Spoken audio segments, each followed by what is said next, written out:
Okay, so we're literally right back. And you may see like part of my room because the way I have my green screen set up. So you may see like a clip of it not being green screen until I get another green screen stand. So I do apologize for that too, but not much else I can really do about it. I can try rigging it up, but nothing much has really changed. I mean, didn't bother playing Diablo over the weekend. I was testing out a couple other games that I managed to get, and one of them works. I'm gonna have to set it up like I set up like Among Us and Diablo, where I have to resize the output of the screen so it boxes it in. Bulldozer. And then I'm gonna have to re-stretch it out because when you do that, when you go into your editing thing, you have the black bars on the side, and I've explained this in several Diablo videos. The black bars on the side, well, you can't crop the video of those black bars because it literally just crops the video itself. So in order to do that, you have to stretch it out, which looks a little terrible than I want it to do. But in order to do that, I have to stretch it out. Otherwise, you get two black bars on the sides. And then if I have to do that, then I'm going to put like some sort of like banners or something like that. And it's just more editing than it actually needs to be necessary. So, still debating if I'm going to do that one as the next following game playthrough after we just do this one, because there is a storyline and there's actual like side content you can do, and it's one of my top favorite console games that I used to have. Well, actually, I still have. That they have it on PC now, and I've been playing it, and it's run pretty smoothly. I had to dim down the resolution a bit because if I put on full resolution, it kind of lags the game a bit. But I set it to the point where it still has medium to, reasonable looking graphics, so that it's not like too like gritty looking. So in other words, it should still work perfectly fine and look decent. So, but we'll go into more detail about that later on when I actually get to it. For Act 3 wise, I didn't bother anything. I did go back to see if it was actually the right way, and it turns out it wasn't. So all of Great Marsh was completely one giant dead end. Which is funny because sometimes Great Marsh will actually pair off into the Flare Jungle. In this case, it didn't. So.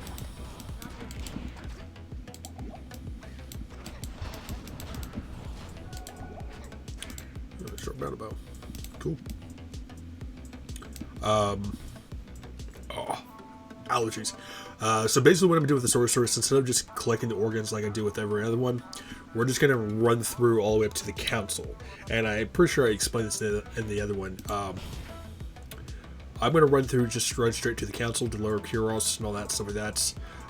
Once we get to Lower Kuros, I don't know, I won't do Lower Kuros, I'm going to do the travincal. I'm just going to go around getting the waypoints, and then I'm going to go back and get the organs. I'll probably put those in like one mashed video. So once I actually reach that certain area to that level, say like we're going to like the spider cavern, and we got to get like the brain or the eye or whatever the hell it is. I'm going to put that as one video, and then it'll fade over to getting the heart into the brain, instead of actually making like a 20-minute video of me actually just going through the giant dungeon of actually trying to either find it or whatnot. So it's kind of like a collage type of thing. It'll save a lot more time. And since we can't really use teleport too much at the moment because of lack of mana, it's going to take a little longer for the Sorceress than I'm going to want. Especially since I have to play a lot more saver because of how squishy the Sorceress actually is. So.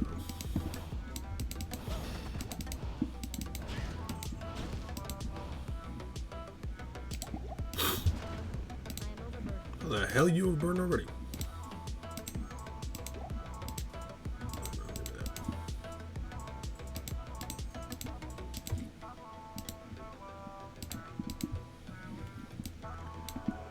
And yeah, so we're just gonna do that.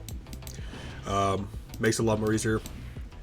Once we get to something like the Barbarian or the Paladin, I'll probably just go back to it the same way as I did before, unless you guys want me to do the way I'm going to do it now. I'll leave that option to you guys. But with the Barbarian and the Paladin, it'll be a little more different because I'm going to have to be more tanky, so I don't have to worry about getting overwhelmed by a bunch of enemies and then just instantly dying because I have no defense. So.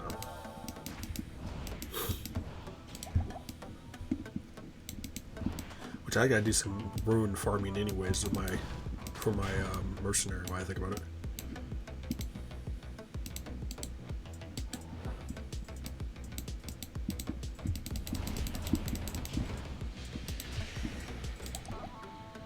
And I ended up watching the movie, the one movie I waited almost like a year and a half to finally watch, and I finally got to watch it, is Dune, the newest version, because I know there's like what, a 1970 version of it, and then I think there's like a book of it too. Finally got to watch that one. That's the one that has Jason Momoa in it, and it was actually a pretty good movie.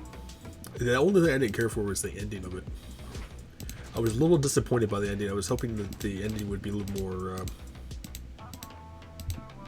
I don't want to say suspenseful, but more, what's the word I'm looking for here?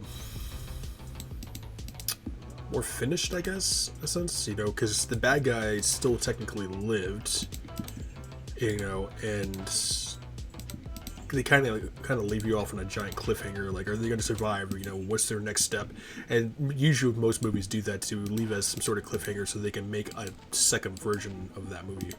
You know, so I expected Dune 2, but not for like several years from now. And then I know was that I watched, and God, what was the other movie I watched? I watched another movie. I can't remember the hell what it was. I can't think of it. The other one of my watching is Cocaine Bear. I heard that one's actually pretty good too. Especially since like based off like true events, so that'll be an interesting movie. Kind of putting like the franchise of like Sharknado, and you know, what was the one that I was watching was Spark was there. It was like what, Wolf Shark or Shark Wolf, and like Spider Octopus or whatever the hell it was called. It's one of those like B-rated movies where they combine random creatures together. Those movies are hilarious. Especially since there's such a B-rated movie, the acting is what really gets me. It's like, it's so cringeworthy, but at the same time, you really want to watch the movie just to see how bad it is.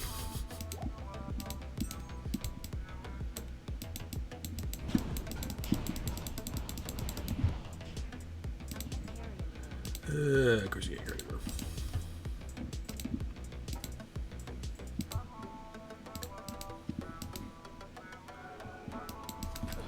Collecting all this crap just for the extra gold and stuff, so.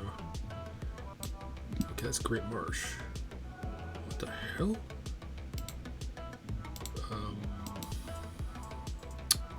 That's right, you have to move it with your mouse. Well, there's my level. Not what I was expecting to run into. Huh. What the hell level are you? 22? I will not be... Because we just have to go straight down from here, so I probably won't get that until like 28 or close to 30. Teleport, we already have the 1 point end. Thunderstorm, is it Thunderstorm, not even worth bothering to pick that up. Even at maxed level Thunderstorm, it's not even worth it because it just doesn't do enough damage. Unless you use it for something like PvP, they can go right ahead, but PvE is just not even worth it.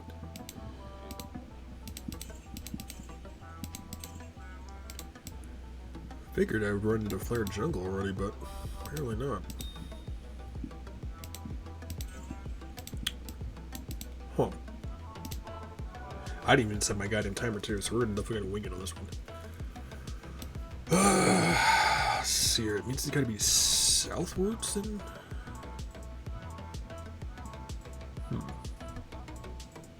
See, the problem with Act 3 is that it's gonna be south or north. It's a guessing game of where the hell the actual damn thing is. No, because that leads down that way, so...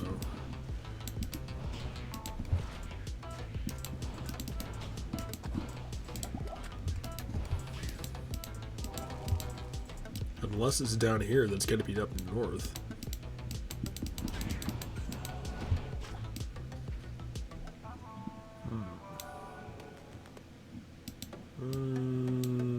Let's find out.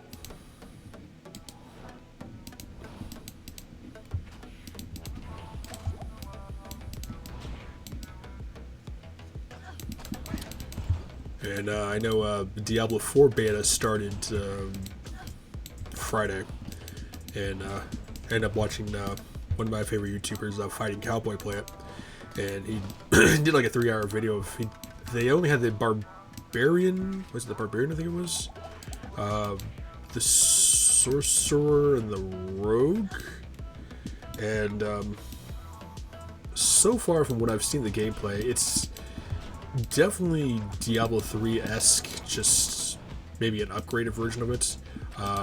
For me, I still, overall, in the end, will always still prefer original Diablo 2 because I love the grittiness of Diablo 2. You know, and people were so used to playing stuff like Diablo 3 where it's so polished. You know, you get anyone who started out with Diablo 3 and put them into Diablo 2, it's like they would look at the graphics alone and be like, you know, what the hell is this? You know, why is it so gritty? You know, why is it, you know, such, you know, rough looking? You know, where's that polished look like Diablo 3 has? You know, that's what graphics looked like back in the day. I mean, you gotta remember, Diablo 2 came out in 2000, somewhere in there. So it's like they weren't even anywhere near Diablo 3 type of graphics. And even if they were, I mean, it would blow people's minds away.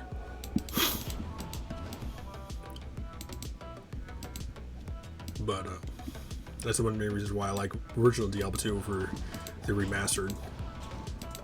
They pretty much just try to polish it off like Diablo 3, and it's just like, it doesn't look as good.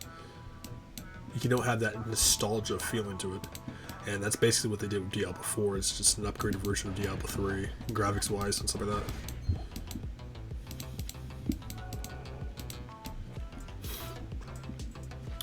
Where the hell? It's gotta be north.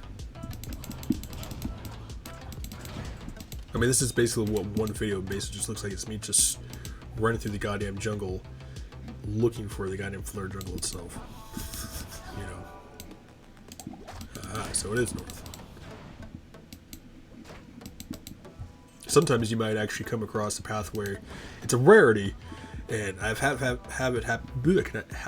it happen before, where let's say this well is the Kiros dock, and you came out and you would go up to here, and this would be like, one section of this would be like the Spider Forest, and immediately if you branched right off just by a small section, it would be like instantly Great Marsh or instantly the Flare Jungle. It's a rarity for the map to actually do something like that, but it does happen. It's in a very great while. I cannot speak. I do apologize. Like trying to speak too fast, and it's like comes out, you know, mumbling. Alright, you little shits are pissing me off. Stop that. We're going to Ith ruins. I know, and we need that. Persistent little turds, aren't we? Well, goddamn.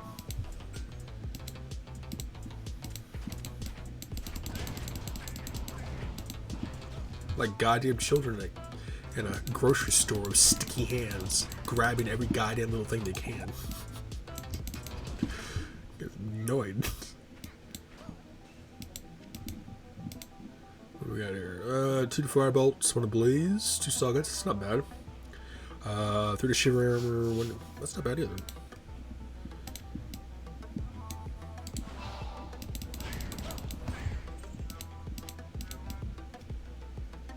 So, I think we'll end. Okay. Video may be shorter or not. So if I'm gonna do so, I'm gonna end up recording here, and I gotta make sure my recording is at least a decent time. If it's too short of recording, it'll just fade over to the next following part. If not, then you guys will basically just see my ending intro. So, we'll be right back.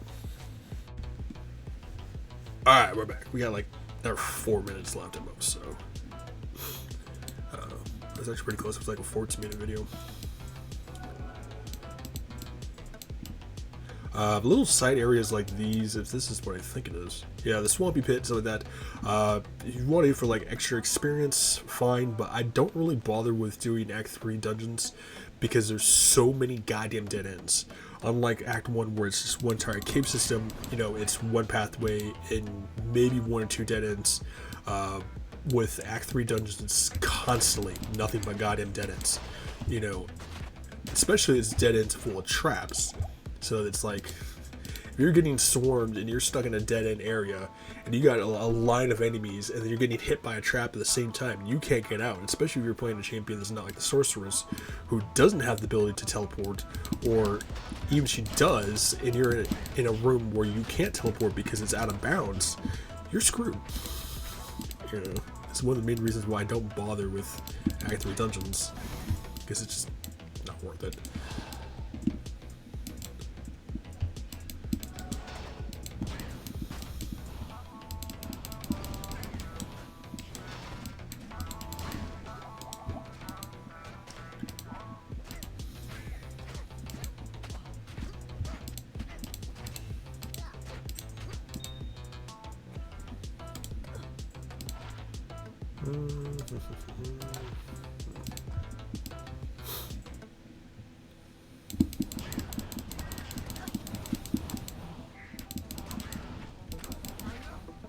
Before you even say you need mana, don't even say it. We got a Grand Charm and a Large Charm. Game is spoiling us today. Alright, cool.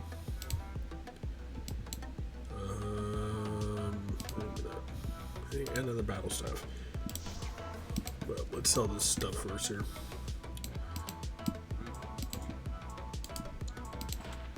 Third in life, 6 to mana. Sure, whatever these.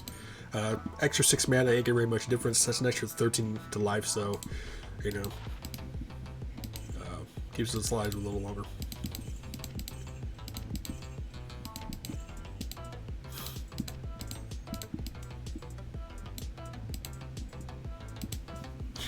Like, no room whatsoever. Debating if I even want to bother even magic fighting Duriel, because once we get to travincal, that's where I'm gonna actually start magic fighting the most. And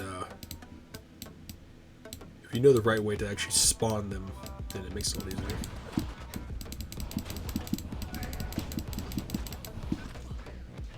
I didn't even bother picking up potions.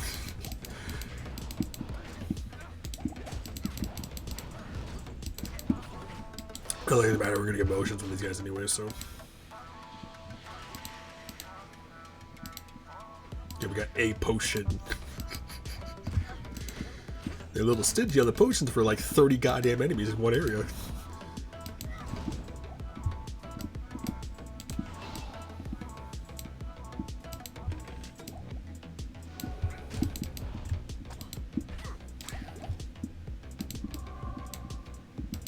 Yeah, we got the Gibbon. Screw it, while we're here. Oh no. That means we're gonna be next to the dungeon anyway, so we at least have that marked on our map. Oh, it was the champion. Oh, the Gibbon right there. Yeah, take it to Ormus, get a crappy ring. It's a rarity if Ormus ever gives you a decent ring. And I mean decent, because most of the rings he tends to give you are complete crap. So. Alright, so we're going to end the recording right here while he's killing the minion. So, as usual, like I said, video reactions will be a little different this week, but I'll try to get them in. If not, then I'll post on the Twitter and the Discord as usual. And, but make sure you guys definitely get your Diablo recordings in. So, please do stay safe, healthy, and sanitized. Make sure to drop a like, leave a subscribe, leave comments below, and I'll make sure to check them all out. See you guys.